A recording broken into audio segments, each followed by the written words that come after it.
একজন ছোট বাচ্চার অনেক সময় দেখবেন তাদের কাছে কিন্তু পড়াশোনা ভালো লাগে না। ধরেন আপনার ঘরে যদি ৩ থেকে ৬ বছরের ছোট সন্তান থাকে, আপনি যদি আপনার ছোট সন্তানকে পড়াশোনা শিখাচ্ছেন বা প্রাথমিক অবস্থায় পড়াশোনা শিখাচ্ছেন, অনেক সময় দেখবেন এটা কিন্তু অনেক বাচ্চার ক্ষেত্রেই হয়। প্রায় প্রতিটা ঘরে, ঘরেই দেখা যায় যে ছোট বাচ্চারা পড়তে চায় না, পড়তে বসালে বিরক্ত, পড়তে বসালে কান্নাকাটি করে, অনেক জোর করে পড়াতে হয়।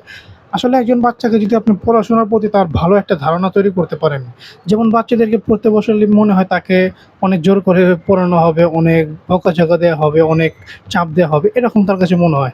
বাট আপনি যদি তার কাছে পড়াশোনাটাকে একটু ভালোভাবে প্রেজেন্ট করতে পারেন, ধরেন আমরা সবাই জানি বাচ্চারা খেলতে খুবই পছন্দ করে। সো আপনি যদি তাকে খেলার ছলে, ছলে পড়াতে পারেন, সে পড়াশোনার প্রতি কিন্তু আগ্রহী হবে, পড়াশোনা তার কাছে ভালো লাগবে।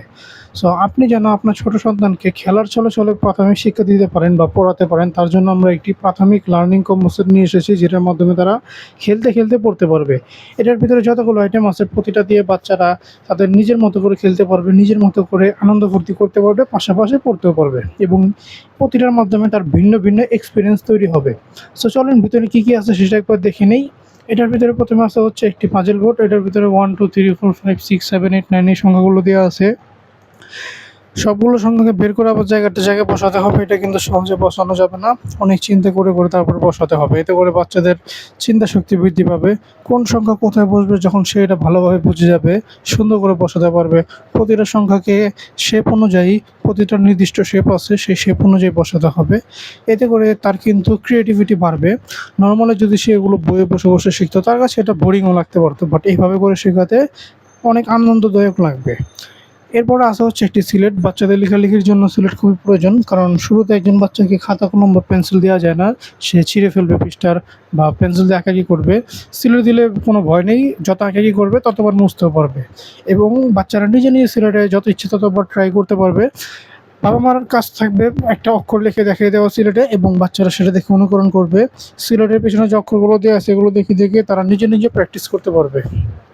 এরপর আসা হচ্ছে একটি জ্ঞান বক্স। এই জ্ঞান বক্সের ভিতরে অনেকগুলো ছোট, ছোট বই দেওয়া আছে। এই ছোট বইগুলোর ভিতরে প্রাথমিক শিক্ষা বা প্রাথমিক যে টপিক সেগুলো দেওয়া আছে, যেগুলো বাচ্চাদেরকে প্রাথমিক অবস্থায় শেখানো হয়। আসলে একজন বাচ্চার কাছে দেখবেন বড় বইগুলোই ভালো লাগে না। কারণ বড় বই দিলেই মনে হয় তাকে পড়ানো হচ্ছে, তাকে এখন জোর করে প্রেশার দেওয়া হবে, এজন্য ভালো লাগে না। আর আপনি যদি সেম জিনিসটাই একটু ভিন্নভাবে দিতে পারেন, এতগুলো ছোট, ছোট বই দিলে তার কাছে এটা খেলনা জাতীয় লাগবে, সে খেলতে, খেলতে পড়তে পারবে।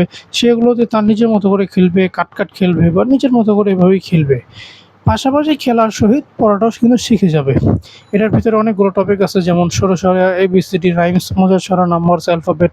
প্রতিটা টপিক সুন্দর করে সাজানো, প্রতিটা অক্ষরের পাশে সুন্দর, সুন্দর জীবজন্তু ছবি দেওয়া আছে। সুন্দর, সুন্দর জীবজন্তু ছবি দেখে তারা পড়তে কিন্তু আরও আকৃষ্ট হবে। বিশেষজ্ঞদের মতে বাচ্চারা যেকোনো সুন্দর ছবি দেখে অক্ষর কিন্তু খুব তাড়াতাড়ি মনে রাখতে পারে। এখানে যে সর্বশেষে মজার ছড়া বইটি আছে, মজার ছড়া শিখে যখন আপনার সামনে আবৃত্তি করবে, আপনার ছোট সন্তান যখন একটি করে নতুন, নতুন ছড়া শিখবে, আপনার সামনে আবৃত্তি করলে অটোমেটিক কিন্তু আপনার ভিতরে ভালো লাগা কাজ করবে আপনার ছোট বাচ্চার মুখে এত মজার, মজার নান্দনিক ছড়া শুনে। এরপর আসছে হচ্ছে একটি মেজ বোর্ড। এই কম্বো সেটের ভিতরে সবচাইতে মজার জিনিসই এটা। ছোট বল দেখতে পাচ্ছেন, এগুলোকে আঁকাবাঁকা রাস্তা দিয়ে নিয়ে যেতে হবে। এটা কিন্তু সহজে নিয়ে যাওয়া যাবে না, অনেক চ্যালেঞ্জ ফেস করে তারপর নিয়ে যেতে হবে, বারবার ট্রাই করে, করে, করে, করে নিয়ে যেতে হবে। এতে করে বাচ্চাদের যে ধৈর্য শক্তি সেটা কিন্তু বৃদ্ধি পাবে। অনেক সময় বাচ্চারা কান্নাকাটি করে, বিরক্ত করতে থাকে, কথা শুনে না, সেই সময় হাতে এটা ধরিয়ে দিবেন, দেখবেন সে এটার ভিতরে ব্যস্ত থাকবে। এরপরে আসা হচ্ছে একটি চকলেট বক্স। এটার ভিতরে অনেকগুলো বাদাম এবং মিক্স খেতে চকলেট আছে, যা খেতে খুবই মজা। আপনার বাচ্চাকে এই চকলেটগুলো আপনি গিফট হিসাবে বা মজা হিসাবে দিতে পারেন, কারণ বাচ্চারা মজা পেতে খুবই পছন্দ করে। যেমন সে যদি সুন্দরভাবে পড়ে তাহলে এখান থেকে মজা হিসেবে চকলেট দিয়ে দেন, সুন্দরভাবে যদি ওই শিক্ষণীয় খেলনা দিয়ে খেলে তাহলে মজা হিসেবে চকলেট দিয়ে দেন, এইভাবে করে দিতে পারেন। সো যদি আপনার বাচ্চাকে প্রাথমিক শিক্ষা খেলার ছলে দিতে চান, তাকে একটু ভিন্নভাবে পড়াতে চান, নর্মাল ওয়েতে না পড়িয়ে আপনি তাকে একটু ভিন্নভাবে তার মতো করে সে যেভাবে খুশি হয় সেভাবে যদি পড়াতে চান, তাহলে এগুলো আপনার বাচ্চার জন্য নিতে পারেন। এগুলো নেওয়ার জন্য নিচে দেওয়া সেন্ড মেসেজ বাটনে ক্লিক করে অর্ডার করতে পারেন।